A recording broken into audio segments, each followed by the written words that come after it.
Hello everyone, welcome to complex engineering.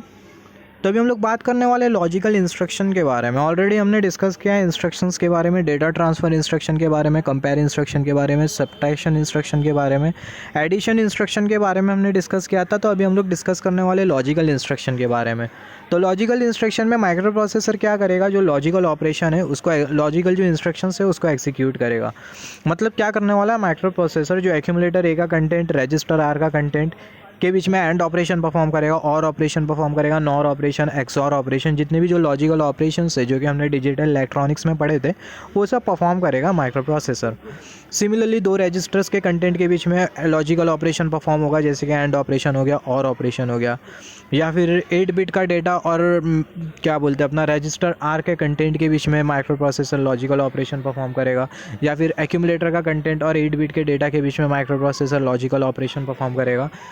तो हम लोग इंस्ट्रक्शन के हिसाब से समझते जाते हैं कि लॉजिकल इंस्ट्रक्शन होता क्या है। लॉजिकल इंस्ट्रक्शन में आपको सिर्फ इतना पता होना चाहिए, जो माइक्रो प्रोसेसर होता है वो लॉजिकल ऑपरेशन परफॉर्म करता है किसके बीच में, मेमोरी लोकेशन एम के कंटेंट के बीच में, या फिर एक्यूमुलेटर के कंटेंट के बीच में, या फिर रजिस्टर आर के कंटेंट के बीच में। तो यहाँ पर हमने पहली वाली इंस्ट्रक्शन कंसिडर करी है ANAR। यहाँ पर ये इंस्ट्रक्शन हमें क्या इंडिकेट कर रहा है, ये जो इंस्ट्रक्शन है वो हमें इंडिकेट कर रहा है जो एक्यूमुलेटर, यहाँ पर ये जो ANA है वो आपको इंडिकेट कर रहा है एंड ऑपरेशन। हमने डिजिटल इलेक्ट्रॉनिक्स में डिस्कस किया था लॉजिकल ऑपरेशन में कौन कौन से ऑपरेशन होते हैं, और ऑपरेशन होता है, एंड ऑपरेशन होता है, नॉर ऑपरेशन होता है, एक्सऑर ऑपरेशन होता है, राइट। तो एंड ऑपरेशन को मेमोराइज़ करने के लिए हमने डिस्कस करी थी। एंड ऑपरेशन को मेमोराइज़ करने के लिए हम लोग सीरीज़ में एक सर्किट कंसिडर कर सकते हैं, स्विच कंसिडर कर सकते हैं। तो खैर वो सब हमें यहाँ पर डिस्कस नहीं करना है, सिर्फ आपको इतना पता होना चाहिए कि एंड ऑपरेशन क्या होता है और ऑपरेशन क्या होता है। तो यहाँ पर ये ANAR ये आपको इंडिकेट कर रहा है जो एक्यूमुलेटर ए का जो कंटेंट है और जो रजिस्टर आर का जो कंटेंट है, दोनों के बीच में लॉजिकल एंड ऑपरेशन परफॉर्म करना है, और जो रिजल्ट है उसे कहाँ पर स्टोर करना है, जो रिजल्ट है उसे एक्यूमुलेटर में ही स्टोर करना है। तो यहाँ पर ये इंस्ट्रक्शन कितने बाइट की इंस्ट्रक्शन है, जो इंस्ट्रक्शन है वो 1 बाइट की इंस्ट्रक्शन है। तो यहाँ पर आपको कितनी मशीन साइकिल लगेंगी, 1 मशीन साइकिल मिनिमम लगना ही लगना है। कौन सी मशीन साइकिल होगी, फैच मशीन साइकिल, टाइम कितना लगेगा, 4t स्टेट। तो यहाँ पर ये इंस्ट्रक्शन के कंप्लीट एग्जीक्यूशन के लिए टोटल जो टाइम लगेगा वो कितना लगेगा, 4t state. Total time for execution of complete instruction, ये इंस्ट्रक्शन के कंप्लीट एग्जीक्यूशन के लिए टोटल जो टाइम आपको जो लगेगा वो कितना लगेगा, वो लगेगा 4t स्टेट। यहाँ पर अगर हम लोग देखें, यहाँ पर हमने फैच मशीन साइकिल ही कंसिडर करी, memory read memory write machine cycle हमने क्यों नहीं कंसिडर करी, हमने इसलिए नहीं कंसिडर करी क्योंकि जो माइक्रो प्रोसेसर है उसे मेमोरी पर नहीं जाना है। इंस्ट्रक्शन के हेल्प से, इंस्ट्रक्शन आप समझो, रजिस्टर आर का कंटेंट और एक्यूमुलेटर ए का कंटेंट जो कि माइक्रो प्रोसेसर में इंटरनली अवेलेबल है, दोनों के कंटेंट के बीच में एंड ऑपरेशन परफॉर्म करना, और जो रिजल्ट है वो एक्यूमुलेटर में स्टोर होना है। तो जो इंस्ट्रक्शन का जो एग्जीक्यूशन है वो माइक्रो प्रोसेसर के अंदर ही हो जाएगा, जिसके वजह से हमें एक ही मशीन साइकिल लगी जो कि है फैच मशीन साइकिल। सिमिलरली दूसरी इंस्ट्रक्शन हमने कंसीडर किया ANAM। ये इंस्ट्रक्शन हमें क्या इंडिकेट कर रही है, ये जो इंस्ट्रक्शन है सबसे पहला कितने बाइट की इंस्ट्रक्शन है, जो इंस्ट्रक्शन है वो 1 बाइट की इंस्ट्रक्शन है। ये इंस्ट्रक्शन हमें क्या इंडिकेट कर रही है, जो मेमोरी लोकेशन M का जो कंटेंट है और जो एक्यूमुलेटर A का जो कंटेंट है, दोनों के बीच में लॉजिकल एंड ऑपरेशन परफॉर्म करना है, और जो रिजल्ट है उसे कहाँ पर स्टोर करना है, एक्यूमुलेटर में स्टोर करना है। मेमोरी लोकेशन M का कंटेंट और जो एक्यूमुलेटर A का जो कंटेंट है, दोनों के बीच में लॉजिकल एंड ऑपरेशन परफॉर्म करना है, और जो रिजल्ट है उसे कहाँ पर स्टोर करना है, एक्यूमुलेटर में ही स्टोर करना है। तो यहाँ पर ये इंस्ट्रक्शन कितने बाइट की इंस्ट्रक्शन है, ये जो इंस्ट्रक्शन है वो 1 बाइट की इंस्ट्रक्शन है। कितनी मशीन साइकिल होगी, 2 मशीन साइकिल होगी, जिसमें से पहली वाली मशीन साइकिल होगी फैच मशीन साइकिल, टाइम कितना लगेगा, 4t स्टेट।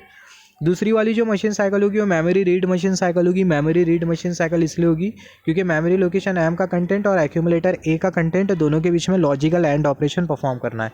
तो माइक्रो प्रोसेसर को कहाँ पर जाना होगा, मेमोरी पर जाना होगा। तो मेमोरी पर एक पर्टिकुलर लोकेशन को एक्सेस करना होगा माइक्रो प्रोसेसर को। वो लोकेशन का लोकेशन एड्रेस कहाँ से मिलेगा, from the content of register पैर HL, जो कि होता है 16 बिट का कंटेंट। तो माइक्रो प्रोसेसर वो 16 बिट का कंटेंट लेगा और वो पर्टिकुलर लोकेशन पर पहुंचेगा, और वो लोकेशन पर पहुंचने के बाद वो लोकेशन का जो डेटा होगा उसको क्या करेगा, रीड करेगा। तो कौन सी मशीन साइकिल होगी, मेमोरी रीड मशीन साइकिल होगी। टाइम कितना लगेगा, 3t स्टेट लगेगा। मेमोरी के जो डेटा है उसको रीड करने के बाद, जस्ट रीड करने के बाद, जो माइक्रो प्रोसेसर है वो डेटा और जो एक्यूमुलेटर A का जो डेटा है, दोनों के बीच में लॉजिकल एंड ऑपरेशन परफॉर्म करेगा। रिजल्ट मिलेगा उसे कहाँ पर स्टोर कर देगा, एक्यूमुलेटर में स्टोर कर देगा। तो इंस्ट्रक्शन के कंप्लीट एग्जीक्यूशन के लिए टोटल टाइम कितना लगेगा, इंस्ट्रक्शन के कंप्लीट एग्जीक्यूशन के लिए टोटल जो टाइम लगेगा वो लगेगा 7t state. 4T state fetch के लिए, मेमोरी रीड के लिए 3T स्टेट। तो जो टोटल जो टाइम जो लगा वो कितना लगा, वो लगा 7T स्टेट। तो इंस्ट्रक्शन के कंप्लीट एग्जीक्यूशन के लिए टोटल जो टाइम लगा वो कितना लगा, वो लगा 7T स्टेट। और जो रिजल्ट है वो कहाँ पर स्टोर हो जाएगा, एक्यूमुलेटर में स्टोर हो जाएगा। सिमिलरली यहाँ पर हमने तीसरा इंस्ट्रक्शन कंसीडर किया है ANI 8 बिट डेटा। यहाँ पर ये इंस्ट्रक्शन आपको क्या इंडिकेट कर रहा है, ये जो 8 बिट का जो इमीडिएट डेटा है और जो एक्यूमुलेटर ए का जो डेटा है दोनों के बीच में, ये इंस्ट्रक्शन आपको ये इंडिकेट कर रहा है जो 8 बिट का जो इमीडिएट डेटा है और जो एक्यूमुलेटर ए का जो डेटा है दोनों के बीच में लॉजिकल एंड ऑपरेशन परफॉर्म करना है और जो रिजल्ट है उसे कहाँ पर स्टोर करना है, जो रिजल्ट है उसे एक्यूमुलेटर में स्टोर करना है। तो यहाँ पर ये इंस्ट्रक्शन कितने मेमोरी लोकेशन को ऑक्यूपाई करेगा, 2 मेमोरी लोकेशन को ऑक्यूपाई करेगा। ये English return term 1 memory location को ऑक्यूपाई करेगा, ये 8 बिट का डेटा 1 मेमोरी लोकेशन को ऑक्यूपाई करेगा। तो 2 मेमोरी लोकेशन ये पूरा इंस्ट्रक्शन ऑक्यूपाई कर रहा है। तो हमें यहाँ पर कितनी मशीन साइकिल मिलेंगी, 2 मशीन साइकिल मिलेंगी, जिसमें से पहली वाली जो मशीन साइकिल होगी फैच मशीन साइकिल होगी, टाइम कितना लगेगा, 4T स्टेट लगेगा। दूसरी वाली जो मशीन साइकिल होगी वो कौन सी मशीन साइकिल होगी, मेमोरी रीड मशीन साइकिल होगी, जिसमें माइक्रो प्रोसेसर ये जो 8 बिट का जो डेटा उसको क्या करेगा, रीड करेगा। 8 बिट के डेटा को रीड करने के बाद कौन सी मशीन साइकिल होगी, मेमोरी रीड मशीन साइकिल होगी। मेमोरी रीड मशीन साइकिल में जो माइक्रो प्रोसेसर है ये 8 बिट के डेटा को क्या करेगा, रीड करेगा। रीड करने के जस्ट बाद जो माइक्रो प्रोसेसर है ये जो 8 बिट का जो डेटा और जो एक्यूमुलेटर का जो डेटा है दोनों के बीच में लॉजिकल एंड ऑपरेशन परफॉर्म कर देगा और जो रिजल्ट उसे कहाँ पर स्टोर कर देगा, एक्यूमुलेटर में स्टोर कर देगा। तो यहाँ पर ये इंस्ट्रक्शन कितने बाइट की इंस्ट्रक्शन है, 2 बाइट की इंस्ट्रक्शन है। कितनी मशीन साइकिल लगेंगी, 2 मशीन साइकिल लगेंगी। कौन कौन सी machine cycle, fetch machine cycle, memory read machine cycle. Fetch machine cycle के लिए टाइम लगेगा 4T state, memory read machine cycle के लिए टाइम लगेगा 3T स्टेट। तो यहाँ पर 4 + 4T + 3T हमें मिल जाएगा 7T।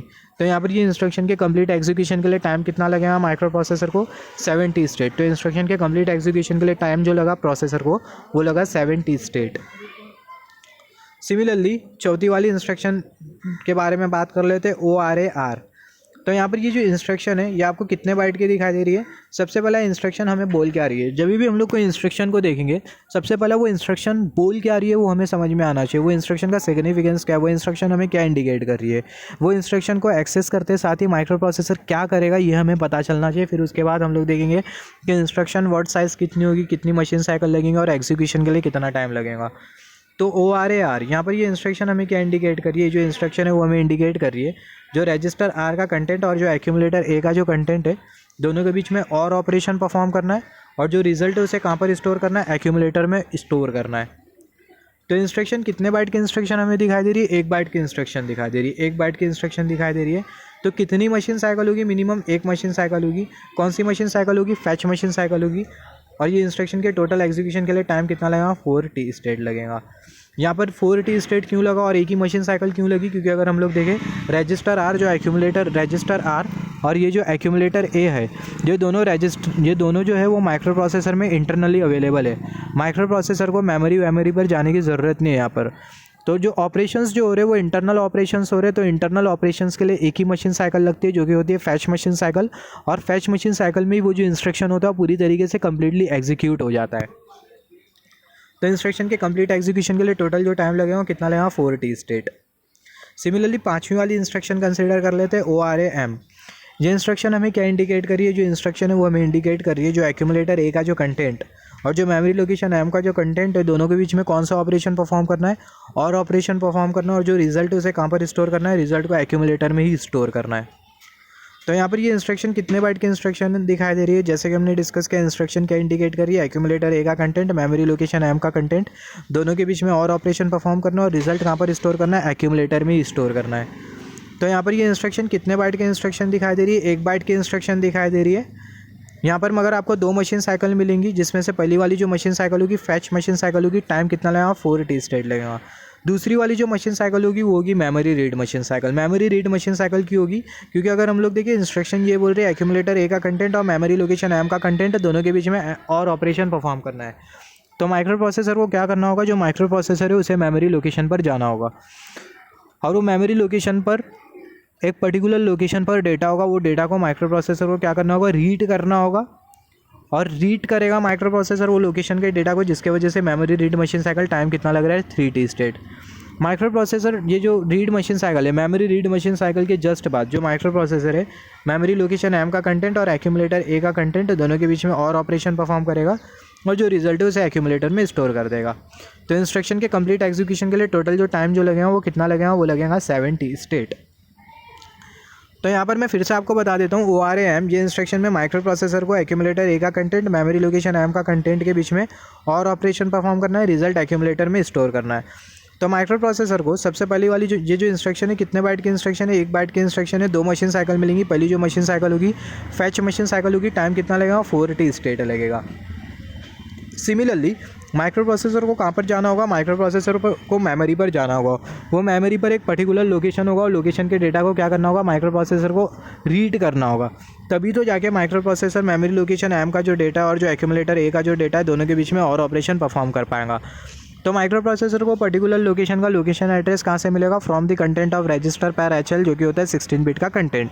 तो जो माइक्रो प्रोसेसर है वो 16 बिट का कंटेंट लेगा और वो मेमोरी लोकेशन पर पहुंचेगा और वो लोकेशन पर पहुंचने के बाद वो लोकेशन के करस्पॉन्डिंग जो डेटा होगा, वो लोकेशन पर जो डेटा होगा उसको क्या करेगा, रीड करेगा। तो माइक्रो प्रोसेसर लोकेशन के डेटा को क्या कर रहा है, रीड कर रहा है। तो कौन सी मशीन साइकिल होगी, मेमोरी रीड मशीन साइकिल होगी। टाइम कितना लेगा, 3t स्टेट।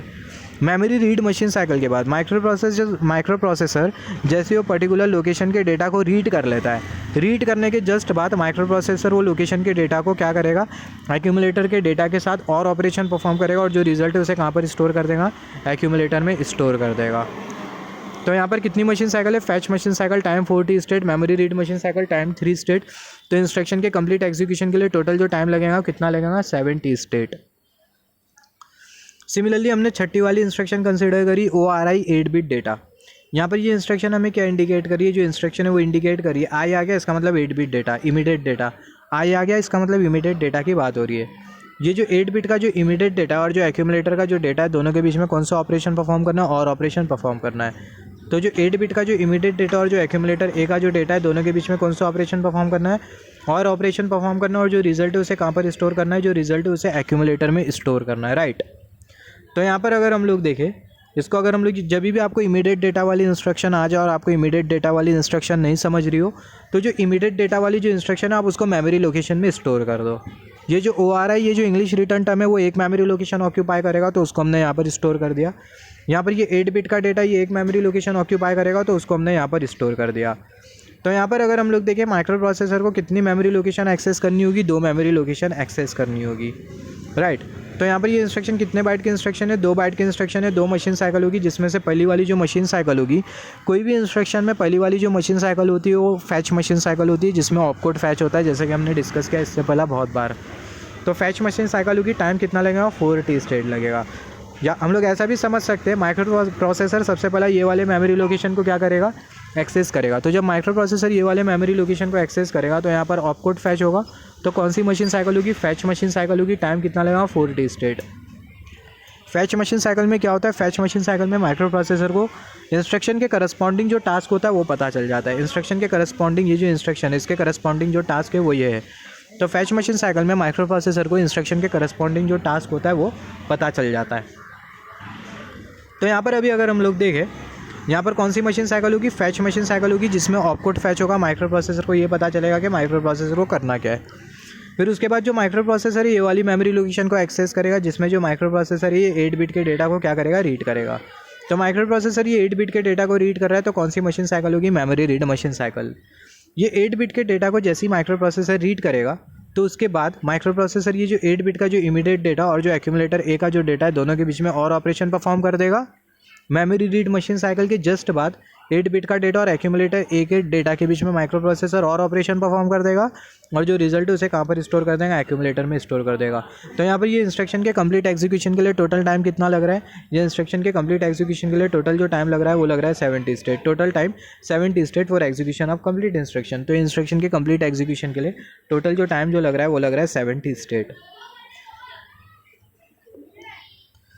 सिमिलरली यहाँ पर हमने 7th वाली इंस्ट्रक्शन कंसिडर करी है X R A, और यहाँ पर ये R।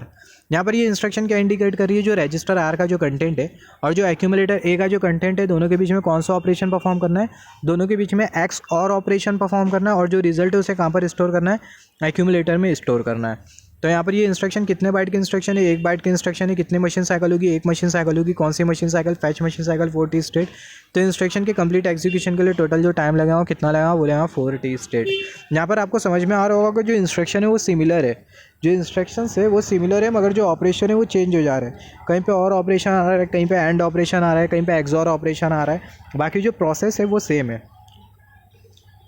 सिमिलरली यहाँ पर ये 8 वाली इंस्ट्रक्शन हमने कंसिडर करी। 8 वाली इंस्ट्रक्शन में XRA 8 बिट डेटा, ये इंस्ट्रक्शन हमें क्या इंडिकेट करिए, जो इंस्ट्रक्शन है इंडिकेट करिए जो 8 बिट का जो इमीडिएट डेटा है, 8 बिट का जो इमीडिएट डेटा है और जो एक्यूमुलेटर का जो डेटा है, दोनों के बीच में कौन सा ऑपरेशन परफॉर्म करना है, XOR ऑपरेशन परफॉर्म करना है। XRA 8 बिट डेटा, ये इंस्ट्रक्शन हमें ये इंडिकेट करिए कि जो 8 bit XRA 8 bit data indicate करिए एक्यूमुलेटर A का डेटा और जो 8 बिट का जो इमीडिएट डेटा है, दोनों के बीच में XOR ऑपरेशन परफॉर्म करना है और जो रिजल्ट है उसे कहाँ पर स्टोर करना है, जो रिजल्ट है उसे एक्यूमुलेटर में स्टोर करना है। तो यहाँ पर अगर हम लोग देखें इंस्ट्रक्शन कितने बाइट की इंस्ट्रक्शन है, 2 बाइट की इंस्ट्रक्शन, तो कितनी मशीन साइकिल, 2 मशीन साइकिल। पहली वाली machine cycle fetch machine cycle time लगेगा 4T स्टेट। दूसरी वाली जो मशीन साइकिल होगी वो होगी memory read machine cycle, time कितना लगेगा 3T स्टेट। तो यहाँ पर ये इंस्ट्रक्शन के कंप्लीट एग्जीक्यूशन के लिए टोटल जो टाइम लगेगा वो लगेगा 7T स्टेट। सिमिलरली हमने 9th वाली इंस्ट्रक्शन कंसिडर करी XRA M। ये वाली इंस्ट्रक्शन हमें क्या इंडिकेट करती है, जो मेमोरी लोकेशन M का कंटेंट और जो एक्यूमुलेटर A का जो कंटेंट है, दोनों के बीच में कौन सा ऑपरेशन परफॉर्म करना है, XOR ऑपरेशन परफॉर्म करना है और जो रिजल्ट है उसे कहाँ पर स्टोर करना है, जो रिजल्ट है उसे एक्यूमुलेटर में स्टोर करना है। तो मेमोरी लोकेशन M का कंटेंट और एक्यूमुलेटर A का कंटेंट है, दोनों के बीच में XOR ऑपरेशन परफॉर्म करेंगे और जो रिजल्ट है उसे कहाँ पर स्टोर कर देंगे, जो रिजल्ट है उसे हम लोग एक्यूमुलेटर में स्टोर कर देंगे। तो यहाँ पर ये इंस्ट्रक्शन कितने बाइट की इंस्ट्रक्शन, 1 बाइट की इंस्ट्रक्शन, कितनी machine cycle, 2 machine cycle. 2 machine cycle क्यों होगी, क्योंकि अगर हम लोग देखें जो माइक्रो प्रोसेसर है उसे मेमोरी लोकेशन पर जाना होगा, तो माइक्रो प्रोसेसर मेमोरी लोकेशन पर जाएगा और वो लोकेशन का जो डेटा होगा उसको रीड करेगा। तो कौन सी मशीन साइकिल मिलेंगी, memory read machine cycle. Memory read machine cycle time कितना लगेगा 3T स्टेट। तो इंस्ट्रक्शन के कंप्लीट एग्जीक्यूशन के लिए टोटल जो टाइम जो लगेगा वो कितना लगेगा, वो लगेगा 7T स्टेट। मैं आपको फिर से बता देता हूँ, ये इंस्ट्रक्शन आपको क्या इंडिकेट कर रही है, मेमोरी लोकेशन M का कंटेंट और एक्यूमुलेटर A का कंटेंट है, दोनों के बीच में XOR ऑपरेशन परफॉर्म करना है और जो रिजल्ट है उसे कहाँ पर स्टोर करना है, जो रिजल्ट है उसे एक्यूमुलेटर में स्टोर करना है। तो यहाँ पर अगर हम लोग देखें माइक्रो प्रोसेसर को क्या करना होगा, माइक्रो प्रोसेसर को मेमोरी पर जाना होगा। तो माइक्रो प्रोसेसर को मेमोरी पर जाना होगा, तब जब जाके micro processor memory location M का डेटा और एक्यूमुलेटर A का डेटा दोनों के बीच में XOR ऑपरेशन परफॉर्म कर पाएगा। तो माइक्रो प्रोसेसर को मेमोरी पर जाना है, तो मेमोरी का लोकेशन एड्रेस कहाँ से मिलेगा, from the content of register पैर HL, जो कि होता है 16 बिट का कंटेंट, राइट। तो जो माइक्रो प्रोसेसर है वो 16 बिट का कंटेंट लेगा। 16 बिट का कंटेंट लेने के बाद वो जो पर्टिकुलर जो लोकेशन है वहाँ पर पहुँचेगा। वो लोकेशन पर पहुंचने के बाद वो लोकेशन का जो डेटा होगा उसको क्या करेगा, रीड करेगा। तो माइक्रो प्रोसेसर लोकेशन के डेटा को रीड कर रहा है, तो कौन सी मशीन साइकिल होगी, memory read machine cycle. Location के डेटा को माइक्रो प्रोसेसर रीड कर रहा है, मेमोरी रीड मशीन साइकिल होगी। मेमोरी रीड मशीन साइकिल के जस्ट बाद जो माइक्रो प्रोसेसर है वो क्या करेगा, मेमोरी लोकेशन M का कंटेंट और जो एक्यूमुलेटर A का जो कंटेंट है, दोनों के बीच में XOR ऑपरेशन परफॉर्म कर देगा और जो रिजल्ट है उसे कहाँ पर स्टोर कर देगा, एक्यूमुलेटर में स्टोर कर देगा। तो यहाँ पर ये जो इंस्ट्रक्शन है, ये इंस्ट्रक्शन के कंप्लीट एग्जीक्यूशन के लिए टोटल जो टाइम जो लगेगा वो कितना लगेगा, वो लगेगा 7T स्टेट। तो इंस्ट्रक्शन के कंप्लीट एग्जीक्यूशन के लिए टोटल जो टाइम जो लग रहा है वो लग रहा है 7T स्टेट। यहाँ पर अभी अगर हम लोग देखें sign flag, zero flag and parity flag will get update as per the result. जो साइन फ्लैग, यहाँ पर अगर हम लोग देखें लॉजिकल ऑपरेशन में जो फ्लैग्स हो गए वो अपडेट हो गए। कौन कौन से फ्लैग अपडेट हो गए, साइन फ्लैग अपडेट होगा, जीरो फ्लैग अपडेट होगा, पैरिटी फ्लैग होगा अपडेट। और ये जो फ्लैग का जो अपडेट है वो किसके ऊपर डिपेंड करेगा, फ्लैग का जो अपडेट है वो रिजल्ट के ऊपर डिपेंड करेगा। Sign flag, zero flag and parity flag will get update and this update of flag is depend on result. यहाँ पर अगर हम लोग देखें, ये बहुत इंपॉर्टेंट है, in all the instruction, in all the logical instruction, सारे के सारे लॉजिकल इंस्ट्रक्शन में after execution, in all the logical instruction after execution carry flag will gate reset. सारे के सारे लॉजिकल इंस्ट्रक्शन और इंस्ट्रक्शन कंसिडर कर लो, XOR इंस्ट्रक्शन कंसिडर कर लो या फिर एंड इंस्ट्रक्शन कंसिडर कर लो, सारे के सारे लॉजिकल इंस्ट्रक्शन में जो कैरी फ्लैग होगा वो क्या होगा, रीसेट हो जाएगा।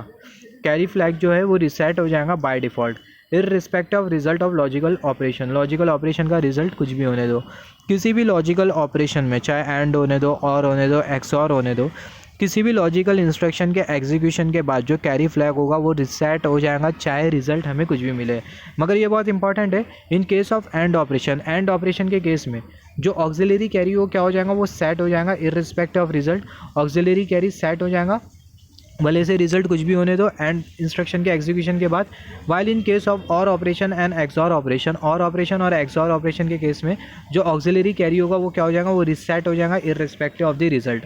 तो यहाँ पर हमने क्या देखा, यहाँ पर हमने ये देखा कि एंड इंस्ट्रक्शन के एग्जीक्यूशन के बाद जो कैरी फ्लैग है वो क्या हो जाएगा, जो एंड इंस्ट्रक्शन के एग्जीक्यूशन के बाद जो ऑक्सिलरी कैरी फ्लैग है, एंड इंस्ट्रक्शन के एग्जीक्यूशन के बाद जो ऑक्सिलरी कैरी फ्लैग है वो क्या हो जाएगा, ऑक्सिलरी कैरी फ्लैग हो जाएगा सेट एंड इंस्ट्रक्शन के एग्जीक्यूशन के बाद। और ऑपरेशन एक्सॉर ऑपरेशन के एग्जीक्यूशन के बाद जो ऑक्सिलरी कैरी फ्लैग है वो क्या हो जाएगा, वो रिसेट हो जाएगा चाहे रिजल्ट कुछ भी होने दो। इसको ऐसा समझ सकते हैं, ऑक्सिलरी कैरी फ्लैग, यहाँ पर ये एंड इंस्ट्रक्शन, यहाँ पर ये और इंस्ट्रक्शन और ये एक्सॉर इंस्ट्रक्शन, यहाँ पर ये जो ऑक्सिलरी कैरी है वो सेट हो जाएगा एंड इंस्ट्रक्शन में, और इंस्ट्रक्शन और एक्सॉर इंस्ट्रक्शन के एग्जीक्यूशन के बाद जो ऑक्सिलरी कैरी है वो क्या हो जाएगा, जो ऑक्सिलरी कैरी है वो रिसेट हो जाएगा। तो इसको हम लोग मेमोराइज़ कैसा करें, यहाँ पर अगर हम लोग देखें ऑक्सिलरी कैरी और ये एंड ऑपरेशन, यहाँ पर हमें ए दिखाई दे रहा है और यहाँ पर भी हमें ए दिखाई दे रहा है, इसका मतलब ऑल सेट। दो बार हमें ए दिखाई दिया, इसका मतलब सेट, तो यहाँ पर ये सेट। सिमिलरली यहाँ पर ये ऑक्सिलरी कैरी और एक्सॉर, और ऑपरेशन हो गया, एक्सॉर ऑपरेशन हो गया, नॉर ऑपरेशन हो गया, लास्ट में आपको क्या दिखाई दे रहा है, आर दिखाई दे रहा है। आर का मतलब क्या, आर का मतलब रिसेट। तो दोनों में से कोई भी एक याद कर लो, आपको समझ में आ जाएगा। तो ऑक्सिलरी कैरी कब सेट होता है, कब रिसेट होता है, जो ऑक्सिलरी कैरी होता है वो एंड इंस्ट्रक्शन के एग्जीक्यूशन के बाद सेट हो जाता है, और इंस्ट्रक्शन एक्सॉर इंस्ट्रक्शन और नॉर इंस्ट्रक्शन के एग्जीक्यूशन के बाद क्या हो जाता है, रिसेट हो जाता है। बहुत इंपॉर्टेंट है, बहुत बोले तो बहुत इंपॉर्टेंट है। इंडियन इंजीनियरिंग सर्विस के पेपर में ये पूछा गया है, ऐसा पूछा गया था, ऑक्सिलरी कैरी कब ऑक्सिलरी कैरी सेट होता है और रिसेट होता है, और हमें 3 ऑप्शन दिए गए थे 3 अलग अलग स्टेटमेंट में, जिसमें से हमें करेक्ट स्टेटमेंट चूज़ करना था, जो कि था ऑक्सिलरी कैरी सेट हो जाता है एंड इंस्ट्रक्शन के एग्जीक्यूशन के बाद, और इंस्ट्रक्शन और एक्सॉर इंस्ट्रक्शन के एग्जीक्यूशन के बाद जो ऑक्सिलरी कैरी वो क्या हो जाता है, जो ऑक्सिलरी कैरी है वो रिसेट हो जाता है। और जैसे कि हमने डिस्कस किया, जो कैरी फ्लैग है वो सेट हो जाएगा, जो कैरी फ्लैग है वो रिसेट हो जाएगा हर एक लॉजिकल इंस्ट्रक्शन के एग्जीक्यूशन के बाद, चाहे हमें रिजल्ट कुछ भी मिल रहा हो। सिमिलरली यहाँ पर अभी अगर हम लोग देखें साइन फ्लैग, जीरो फ्लैग और जो पैरिटी फ्लैग है, यहाँ पर ये साइन फ्लैग, जीरो फ्लैग और जो पैरिटी फ्लैग है वो अपडेट होगा रिजल्ट के हिसाब से। साइन फ्लैग, जीरो फ्लैग और जो पैरिटी फ्लैग है वो क्या होगा, वो अपडेट होगा रिजल्ट के हिसाब से। सिमिलरली यहाँ पर हमने कंसिडर किया है प्रोग्राम, यहाँ पर ये प्रोग्राम से हमें समझ में आ जाएगा। यहाँ पर हमने कंसिडर किया इंस्ट्रक्शन MVI 20H। ये इंस्ट्रक्शन हमें क्या इंडिकेट कर रही है, जो इमीडिएट डेटा है 20H, इसे कहाँ पर कॉपी करना है, एक्यूमुलेटर में कॉपी करना है। तो इंस्ट्रक्शन के एग्जीक्यूशन के बाद एक्यूमुलेटर का कंटेंट हो जाएगा 20। सिमिलरली MVIB 5EH, ये इंस्ट्रक्शन हमें क्या इंडिकेट कर रहा है, ये जो 5E है जो कि इमीडिएट डेटा, इसे कहाँ पर कॉपी करना है, रजिस्टर B में कॉपी करना है। तो इंस्ट्रक्शन के एग्जीक्यूशन के बाद B का जो कंटेंट है वो 5E से अपडेट हो जाएगा। सिमिलरली ये वाला इंस्ट्रक्शन अगर हम लोग देखें, इंस्ट्रक्शन हमें इंडिकेट कर रहा है ऐड बी मतलब जो एक्यूमुलेटर का कंटेंट और जो रजिस्टर B का जो कंटेंट है, दोनों के बीच, दोनों का जो कंटेंट है उसे ऐड करना, और जो रिजल्ट है वो कहाँ पर स्टोर होगा, एक्यूमुलेटर में स्टोर होगा। तो एक्यूमुलेटर का जो कंटेंट है वो कितना है 20, और जो रजिस्टर B का जो कंटेंट है वो कितना है, वो है 5E। दोनों को अगर हम लोग ऐड करें तो हमें मिल जाएगा 7E। तो यहाँ पर ये इंस्ट्रक्शन के एग्जीक्यूशन के बाद एक्यूमुलेटर का जो कंटेंट है वो 7E से अपडेट हो जाएगा। इंस्ट्रक्शन के एग्जीक्यूशन, या ये इंस्ट्रक्शन ऐड भी इंस्ट्रक्शन के एग्जीक्यूशन तक के बहुत हद तक क्लियर है। कैरी भी 0 और जो ऑक्सिलरी कैरी है वो भी है 0। फिर उसके बाद ये इंस्ट्रक्शन ANAB, ये हमें क्या इंडिकेट कर रहा है, जो रजिस्टर B का कंटेंट और जो एक्यूमुलेटर A का जो कंटेंट है, दोनों के बीच में कौन सा ऑपरेशन परफॉर्म करना है, दोनों के बीच में एंड ऑपरेशन परफॉर्म करना है। तो रजिस्टर B का कंटेंट कितना है, रजिस्टर B का जो कंटेंट है वो है, रजिस्टर B का जो कंटेंट है वो है 5E, और जो एक्यूमुलेटर का जो कंटेंट है वो कितना है, वो है 7E। लास्ट हमें देखना है, लास्ट एग्जीक्यूशन में एक्यूमुलेटर का कंटेंट कितना था वो हमें देखना है। तो अगर हम लोग देखें लास्ट एग्जीक्यूशन में जो एक्यूमुलेटर का जो कंटेंट है वो कितना है, एक्यूमुलेटर का जो कंटेंट है वो है 5E। तो यहाँ पर हमने 5E लिखा, और यहाँ पर अगर हम लोग देखें ये 7E, ये 7E किसका कंटेंट है, रजिस्टर B का कंटेंट है। Just wait for a second, हाँ, ये इंस्ट्रक्शन हम लोग पढ़ रहे थे ANAB। यहाँ पर हमें क्या करना है, B का कंटेंट और जो एक्यूमुलेटर A का जो कंटेंट है, दोनों के बीच में कौन सा ऑपरेशन परफॉर्म करना है, एंड ऑपरेशन परफॉर्म करना है। तो B का कंटेंट हमें कितना दिखाई दे रहा है, B का जो कंटेंट है वो हमें 5E दिखाई दे रहा है, और जो एक्यूमुलेटर A का जो कंटेंट है वो हमें कितना दिखाई दे रहा है, एक्यूमुलेटर A का जो कंटेंट है वो हमें 7E दिखाई दे रहा है। ये आपको कंसीडर नहीं करना है, A = 5E, ये एक्यूमुलेटर का कंटेंट नहीं है। ये इंस्ट्रक्शन के एग्जीक्यूशन के बाद ये हमें एक्यूमुलेटर का कंटेंट मिला 5E। ANAB ये वाली इंस्ट्रक्शन को माइक्रो प्रोसेसर एग्जीक्यूट कर रहा है। तो ये वाली इंस्ट्रक्शन से पहले जो इंस्ट्रक्शन है उसके हमें देखना है स्टेटस क्या है। तो पहले वाले इंस्ट्रक्शन के जो लास्ट स्टेटस है उसमें जो फ्लैग्स के जो स्टेटस है वो हमें देखना है। ये इंस्ट्रक्शन माइक्रो प्रोसेसर एग्जीक्यूट कर रहा है, राइट। ये इंस्ट्रक्शन से पहले जो स्टेटस है वो हमें कंसिडर करना है। तो ये इंस्ट्रक्शन आपको क्या बोल रहा है, जो बी का कंटेंट और जो ए का जो कंटेंट है दोनों के बीच में कौन सा ऑपरेशन परफॉर्म करना है, एंड ऑपरेशन परफॉर्म करना है। तो बी का कंटेंट आपको क्या दिखाई दे रहा है, बी का कंटेंट 5E दिखाई दे रहा है, और एक्यूमुलेटर का कंटेंट आपको क्या दिखाई दे रहा है, एक्यूमुलेटर का जो कंटेंट है वो आपको 7E दिखाई दे रहा है। तो यहाँ पर ये 7E और यहाँ पर हमने 5E लिखा, दोनों के बीच में एंड ऑपरेशन परफॉर्म करना है। तो एंड ऑपरेशन परफॉर्म करने के लिए 7 को हम लोग लिखेंगे बाइनरी में, तो हमें मिल जाएगा 01111। ई को हम लोग बाइनरी में लिखेंगे तो हमें मिल जाएगा 110 1110। 5 को हम लोग लिखते हैं बाइनरी में 0101। ई को हम लोग बाइनरी में लिखते हैं 1110। इसके बारे में हमने डिजिटल इलेक्ट्रॉनिक्स में ऑलरेडी डिस्कस किया। ई कितना होता है, जो एफ होता है वो होता है 15, ई कितना होता है 14। तो यहाँ पर अगर हम लोग देखें ये वाली जो बीट है, कर्सर की टिप ध्यान से देखना, ये वाली जो बीट है वो आपको इंडिकेट कर रही है 8, ये वाला जो बीट है 1 वो आपको इंडिकेट कर रही है 4, ये वाली जो बीट है 1 वो आपको क्या इंडिकेट कर रही है, वो आपको इंडिकेट कर रही है 2। 8 + 4 + 2 आपको कितना मिल जाएगा 14। तो जो ई है उसको हम लोग कुछ इस तरीके से 1110 से शो करते हैं। एंड ऑपरेशन परफॉर्म करो। एंड ऑपरेशन में हमने क्या डिस्कस किया था, एंड ऑपरेशन में 1 क्या होता है 1, 0 1 0 होता है, 1 0 भी 0 होता है। तो 0 0 0 1 1 1 1 1 यहाँ से भी हमें 1 मिल जाएगा, और यहाँ से भी 1 1 1 1 0 0 1 1 1 और ये 0। तो यहाँ पर ये 0 1 0 1 हमें मिल जाएगा 5, 1110 किसके बराबर में, 5E के बराबर में। तो यहाँ पर ये जो एंड इंस्ट्रक्शन है, ये एंड इंस्ट्रक्शन के एग्जीक्यूशन के बाद जो एक्यूमुलेटर का जो कंटेंट है वो कितने से अपडेट हो गया, एक्यूमुलेटर का जो कंटेंट है वो कितने से अपडेट हो गया, 5E से अपडेट हो गया। हमने डिस्कस किया है कि एंड इंस्ट्रक्शन के एग्जीक्यूशन के बाद जो ऑक्सिलरी कैरी होता है वो क्या हो जाता है, वो सेट हो जाता है।